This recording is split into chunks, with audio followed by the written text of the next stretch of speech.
Greetings everyone, my name is Zetterville, and welcome back to my Let's Play of Mega Maker. During the last part, I covered 6 viewer-submitted levels, so in this part, I'll be covering at least 5 or 6 more levels on the most popular queue, starting out with this one. Metropolis Tower by Official Dunmore with 35 plays and a score of 15. And as usual, if you want one of your levels to be featured in a future part, please leave the level name or preferably the level ID in the comments section below or direct message me on Twitter. And as always, the full disclaimer of this entire LP series and how I go about each of the levels will be linked in the description below. Also, the timestamps for every level will also be listed in the description.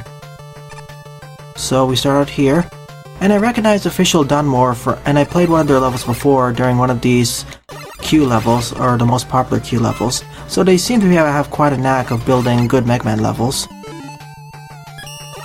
Okay, Mega Man 3 physics, and we have a whole bunch of special weapons. I do recall that Official Dunmore usually does allow a lot of special weapons, so that's nice.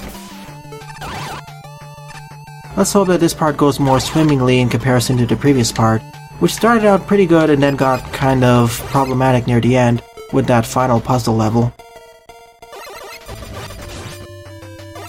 Seems neat so far, I suppose.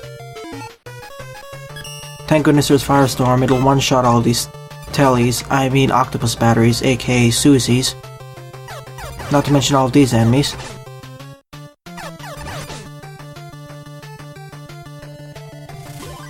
Nice checkpoint placement as well, I suppose. Having the Firestorm will make this challenge a lot easier, and collecting that life pickup threw off my balance. Hopefully in the future there will be an upgrade or some option that will allow me to disable the temporary pause when I collect an item. That would be really appreciated, especially in precise segments like these. More so in more precise segments, thankfully. This one was a lot easier, especially because the checkpoint was right over there. It could have been a lot more worse if the stage focused a lot more on precision. Oh, I see you there, M-Tank. I'll go for you. I have to get there quickly, destroy these. Okay, it's a little bit more challenging, but it works. Plus we have the magnet beam to make things easier, and my jump button failed to register again. Seriously, it's a common complaint I'm having with this engine. The other trio being spike hitboxes, and the other one being physics problems. Oh well, at least the checkpoint placement is on the fair side. And all of these are not the problem of Official Dunmore's level design. It's more the fact of the engine, or rather the game-making tool itself. It just feels kind of jarring going between this and Magmal 2's physics, which I feel to be more accurate and consistent.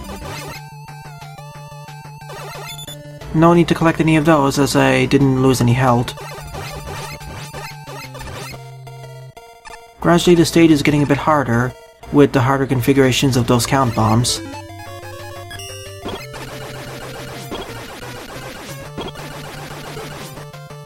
If that big eye didn't jump as much, I could have two-shot it. Oh no. That was rather generous with the timing, though. This one, not so much. Of course I have Flash Stopper to make things a bit easier, so I don't need to worry about it too much. There was a lot of time left over for that third one, so I guess it makes sense. In comparison to the first stage of the last part, which was also a Flash Stopper stage, where you have to race with it, this is a lot more on the generous side, both in terms of checkpoint and timings for each of the force beams. Not to mention I actually have access to the Flash Stopper. And probably between this and the next part, I'll configure an auto-firing key or a macro for my controller so I can rapid fire. That'll be especially useful for close-range encounters.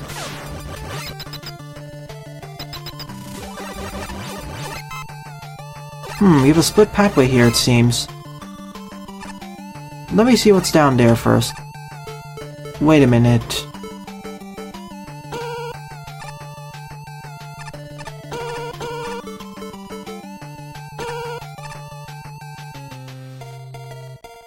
Ah, neat, we have a teleporter here for some extra goodies. But you only gain access to it if you are good enough with using the magnet beam.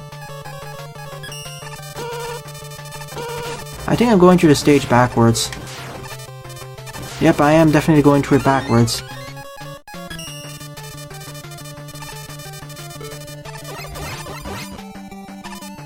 I definitely don't remember going through this segment, so I think I'm going through it backwards. Well, as long as I don't hit a checkpoint, I can go back, I suppose. Yeah, I'll just go back now. Well, there was probably a split pathway I missed earlier. Still, this was a nice excursion, and thanks to the wave beam, or magnet beam, I was able to backtrack to the stage quite easily. I can't forget the star crash either.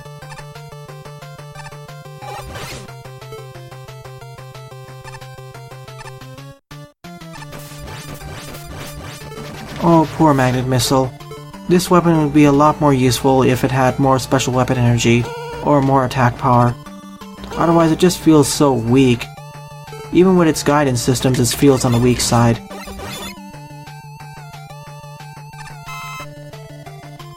I was hoping that's going to be a boss quarter or something, but it isn't.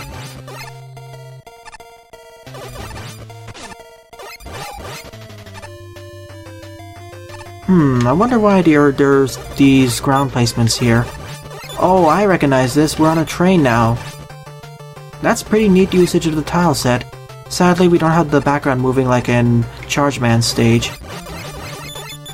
So each of these segments here are train cars, but unfortunately we can't enter any of them.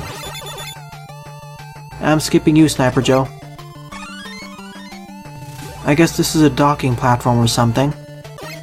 And now we're fighting Metal Man, who I presume is weak against the Metal Blade. Nope. They fixed that, of course. What is his weakness? Okay, it's Magnet Missile. At least the Magnet Missile is super effective against Metal Man. That's really appreciated.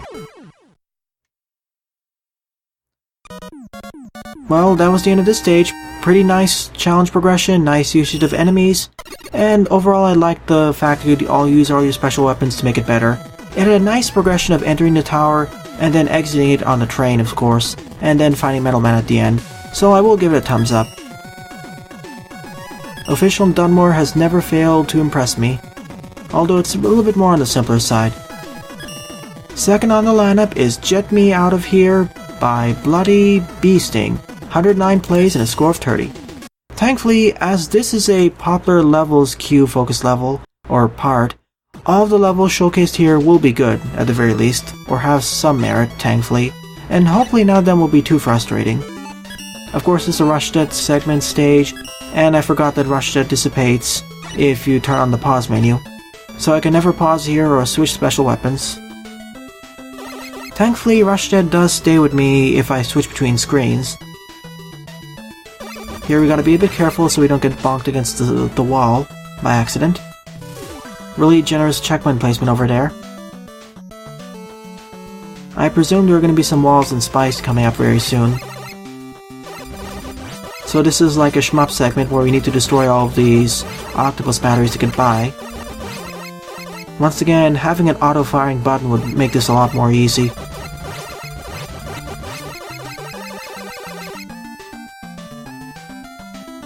Really nothing more to say about the stage other than the fact that it's like a shmup segment with Rush Jet, and there's generous checkpoint and energy placements. It is gradually getting a bit harder though. Well, that was a troll maneuver there. I thought you were supposed to be able to climb up that ladder. But no, it's just a misdirection. You're supposed to keep going on forward. If you climb up that ladder, you're dead. At least that's what I think happens. Oh, never mind. These are actually just warning signals to indicate that the shield attackers are coming. Well, that's a clever way of doing that, I suppose. I got confused at first and thought these were ladders, but no, they're just early warning indicators. I take back my early complaint of it being kind of like a trollish or misdirection maneuver. These are early warning signs. Probably should have introduced it in a safer environment first, though. But then again, the checkpoint placement is really on the close side anyway, so it doesn't really matter too much.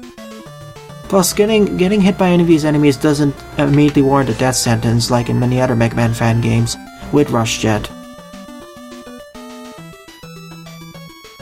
Now, if there was only a way to speed up Rush Jet, I could jump off here and slide, but I'd rather take the scenic route.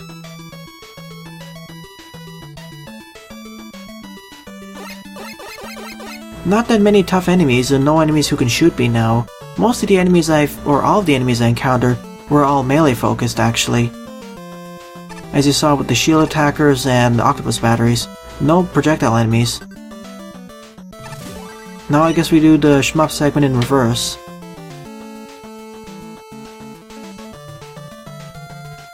Really, there's nothing much to say about this stage actually, it's there.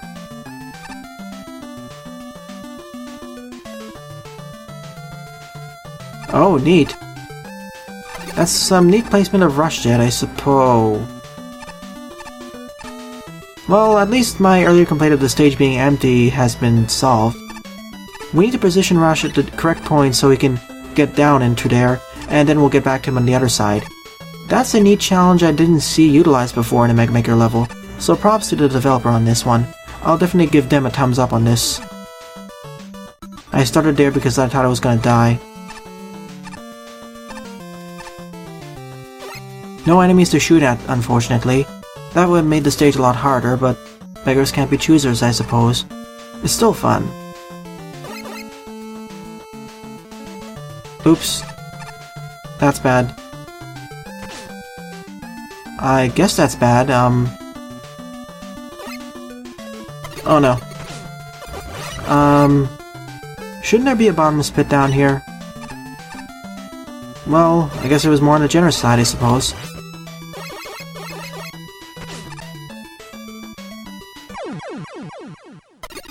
Oh, it meant go down there. I thought it meant I have to keep the Rush Jet down over there, but no, it means stay down because of all the shield attackers. I'll take the riskier route, why not? It's a lot more fun, I'd say.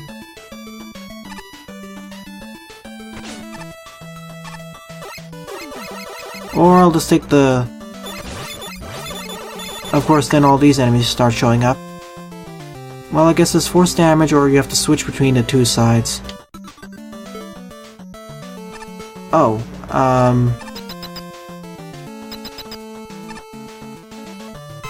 okay then. I thought we have to go to the top left, but apparently not. Now we're in the Sparkman segment, and... oh no. That really was a jerk maneuver there. Because I had no time to react to Sparkman spawning, and he stunned me off screen. Let's get on Rush. Come on, please get me on Rush.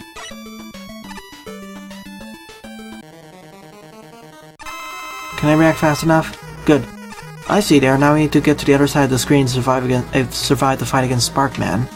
I thought there would be a secret on the left side of the shield attacker rush screen there, but apparently not. Now we just need to dodge and weave across all these octopus batteries, and Sparkman. Well, my earlier complaint of this game, or this level, missing a screen filled with projectile enemies has been solved. Specifically with Sparkman, it seems.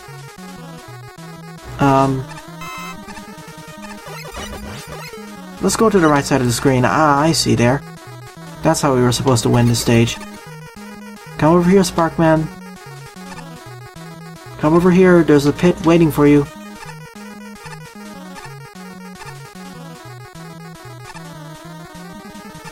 There we go. That was the end of Jet Me Out of There. A pretty unique Rush Jet focus stage. I didn't really see that gimmick where we had to send Rush Jet under that small hole and travel upwards before. So for that alone, I will definitely give this a thumbs up. Good work, BloodyBeesting.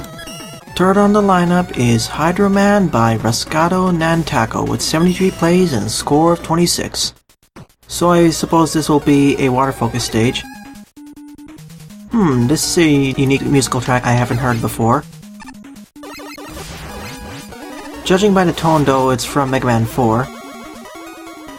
I forget which World Master though, unfortunately. It's been quite a while since I played Mega Man 4, or listened to its OST.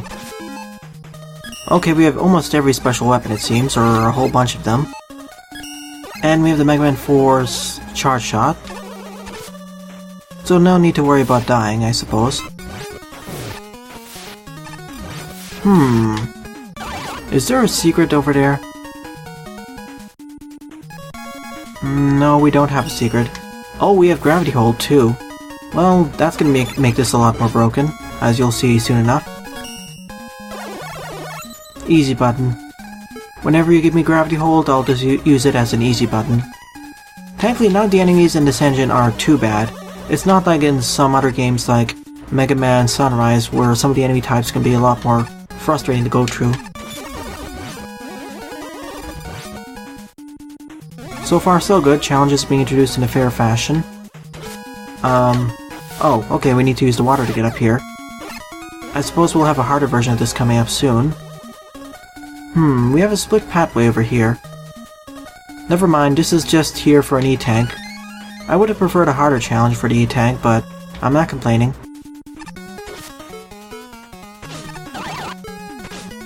I'm not gonna take any risks, I'm gonna just spam gravity hold. Especially with that croaker.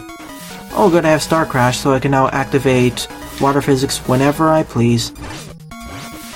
Except when that happens. What is the best weapon for this? Perfect freeze time.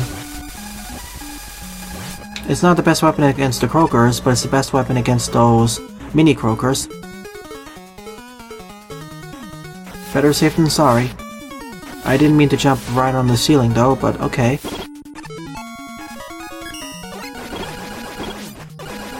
Good, the water physics are messing with the jump heights. Wasn't too bad though. The water gimmicks are being introduced in a fair fashion, and the stage is over right now. I was hoping the waterfall gimmicks were going to be taken a bit further, a little bit disappointing.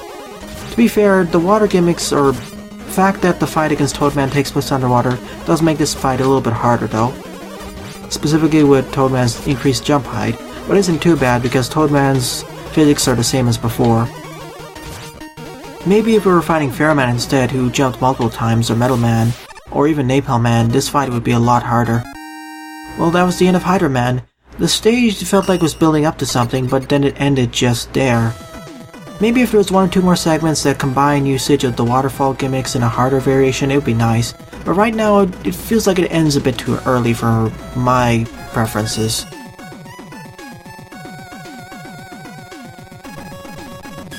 Fourth on the lineup is Wily Mine by TabbyBuilder with 60 plays and a score of 22.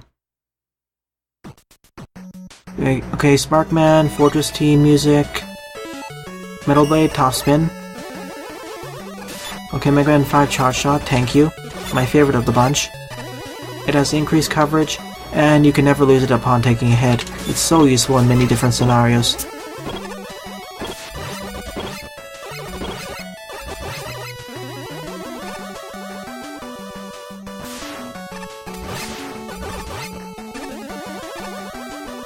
So far so good, I suppose. Oh, why hello there, Gumball Machine. Do we have 2 routes over here? It seems right like it, so let me go down here. And no, it's just a bottomless pit. I was expecting that ladder led to an alternate pathway, but it was just there to make it easier to make the jump. Take care of these lyrics. Hello, Sniper Joe.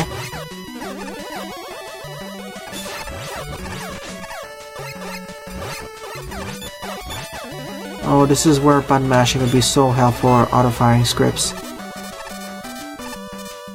A little bit precarious jumping here with all the platforms. Well, I suppose this is supposed to be more like a fortress level, considering we're not introduced to those platforms types just yet. And now we're inside the mine, I suppose. I have a suspicion there's something on the left, but I'm not going to take that risk. Especially because I don't have a checkpoint nearby.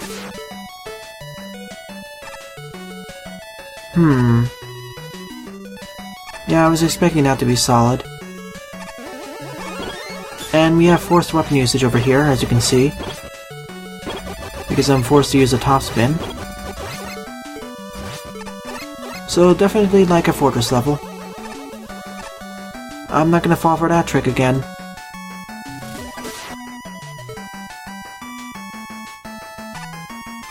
I didn't realize this was actually part of the foreground until it went back up there.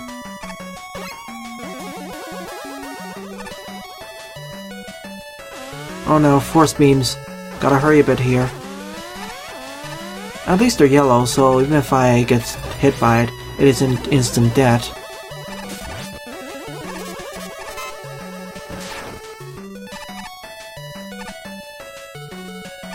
I expected there to be 2 more enemies over there who were gonna telefrag me or something, but no, I was lucky.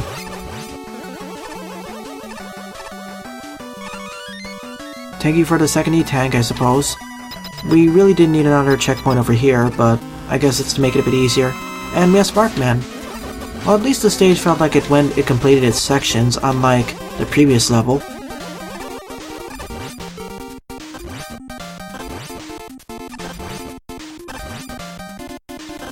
So that was the end of Wily Mine, where we started above the mine, went into the mine, and then ended in the base where we fought Sparkman.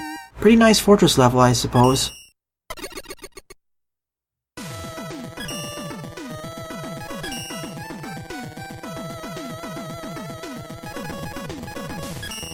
Fifth on the lineup is Tornado Challenge by Danusio with 48 plays and 16 score. Oh no. It's this challenge. Well, at least I can use infinite usage of my NATO, so I guess that makes it a little bit better. And of course I can spam it infinitely, so... Nope, just need to go to the right.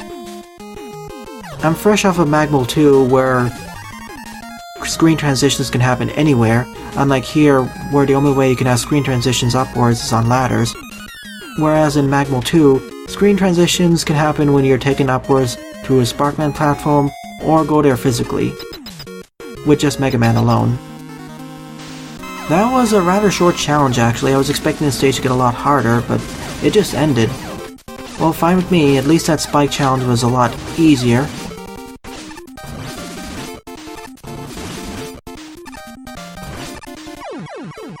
Well, that was quite a short stage. Short but sweet, I suppose. I thought it was going to get a lot harder and the difficulty was going to ramp up more, but it just ended there. So, 5 out of 10, I suppose. I'm only going to really tom up the levels that I quite enjoy and get at least a 6 out of 10 from here on out. I feel I was a bit too generous early on. 6th on the lineup is Mad Max Furyman by TTTTT with 126 plays and a score of 39. Wow, that seems to be the highest scoring level of this part. And we start out with a grey background. That's not really that inviting. Well, we have infinite usage of the Tomahawk, I suppose.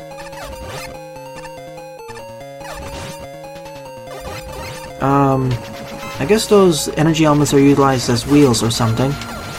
Are these tanks or helicopters? Oh, I see. This is a truck, like an oil tanker. Oh, that's why it's called Fury Road, because all these are vehicles. Variously crazily designed vehicles. And there's me failing, because I didn't lure the telly close enough. I think I can make that jump. Creative usage of the tile set in order to make these makeshift trucks. And here are all the turrets in the front, makes sense. Oh, I see what you want me to do there. Not this one.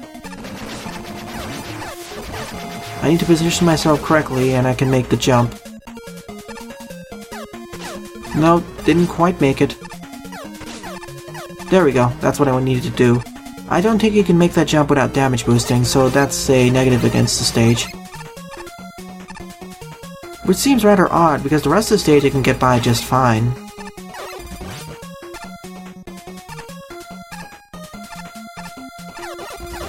I guess this is going to be a mostly flat stage, or rather, flat terrain-like stage. There's no way I can make it across there without damage boosting.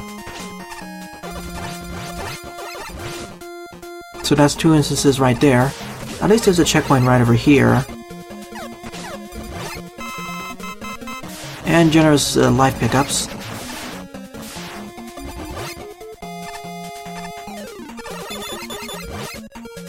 Giving access to the infinite usage of the Silver Tomahawk makes this stage a lot more bearable, otherwise this would be a lot more annoying to go through.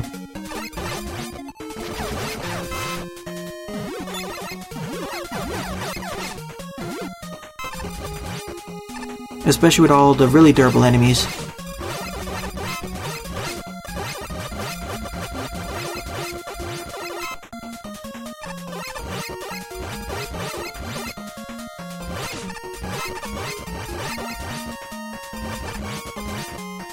Really, I have nothing more to say other than admiring all of the different vehicle designs here, befitting of Mad Max, I suppose, and the fact we have 2 instances of force damage in order to proceed.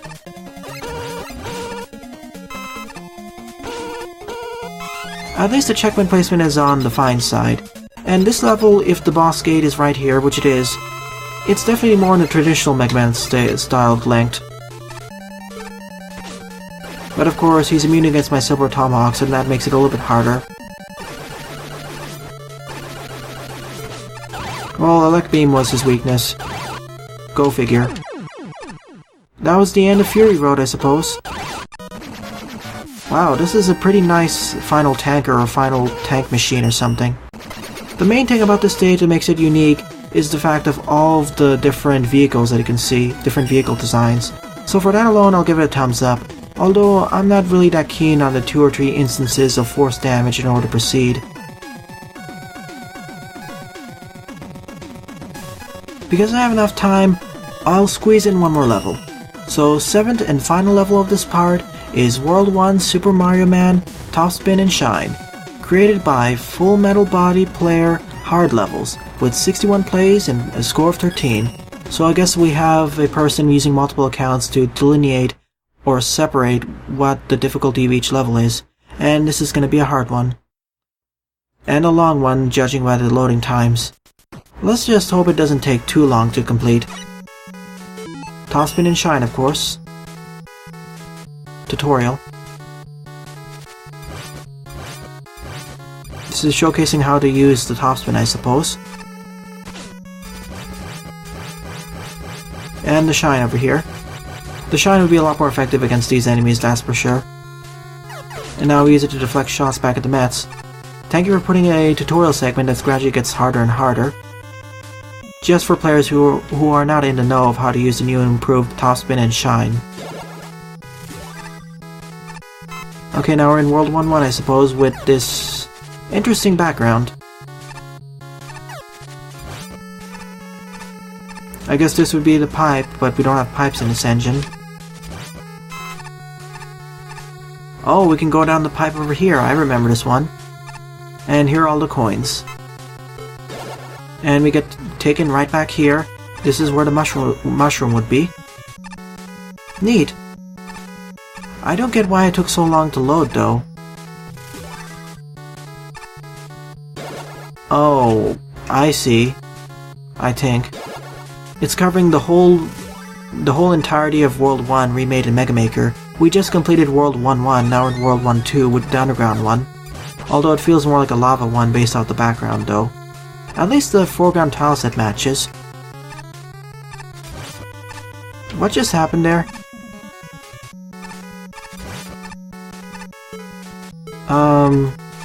Hello? That's it, I'm just gonna use the shine. I don't think the level designer intended us to get sent back there. Easy button. I remember these moving platforms. Let's hope that they don't glitch up on me, though. Can I go through the warp zone here?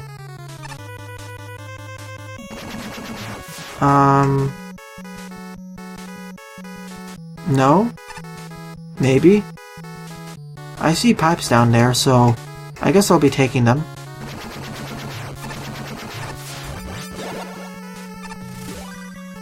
Well, and it was well worth it. We get 2 E-tanks. And a lot of pickups. We don't have coins or bolts in this engine, because if we did, all those pickups would be replaced with bolts.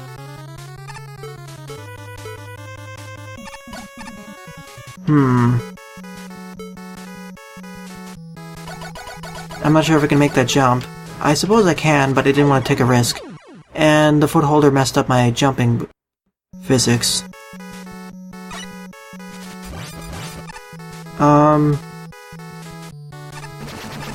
Alright, don't jump off of the poles right over there. It'll just warp me somewhere else. That's good to know.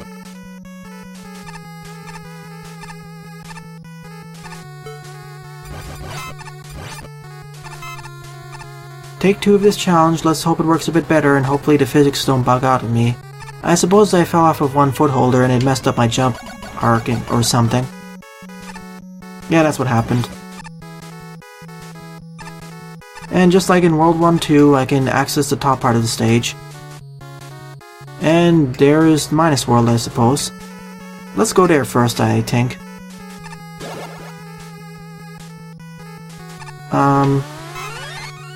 Should I? Sure, I'll take the checkpoint and see what it has to offer. I think that over there is an emergency teleporter in case you get stuck. One of these seems to be the correct one, I think. And I was lucky. Am I in Bowser's castle right now with the lava? I can't be too sure though. Or is it like World 8 where we have all the spikes though? Well, it certainly has gotten a lot more challenging instantaneously. And I'm getting hit by everything. I guess these are substitutes for the Bowser Fireball or something. Oh, and this is the Bowser fight. Or Metal Man fight, but unfortunately we can't go off screen. So instead, I'll just deflect the shots back at Metal Man and insta-gib him. We would have had an axe over here, but I guess this is the end of the stage. By going to Minus World, we instead take a warp pipe all the way to Bowser's castle and skip one tree. So this was definitely a fun recreation of World 1 from Super Mario. Usually there would be only one recreation, or if this was a recreation, most other levels I've seen recreations of, they only cover one level, but here they covered at least one world in its entirety. So for that alone, I will give it a thumbs up. So based off of the 7 levels I covered in this part, I'd say my favorite level was Jet Me Out of Here, with honorable mentions going out to Metropolis Tower, and World 1 Super Mario Man. So in the next part, I'll be covering a bunch of levels that I'll find on Twitter. Well then, thanks for watching, and have a nice day. Toodles!